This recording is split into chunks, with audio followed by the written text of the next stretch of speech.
колбаска. Скоро буде Пасха, так що запалите м'яска. Скоро буде Пасха, сердельки та колбаска. Скоро буде Пасха, так що запалите м'яска. Скоро буде Пасха.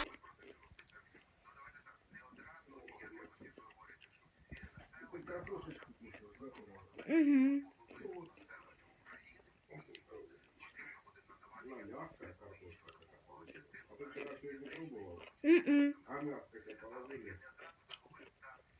Я что мясо, до мяса не дошел.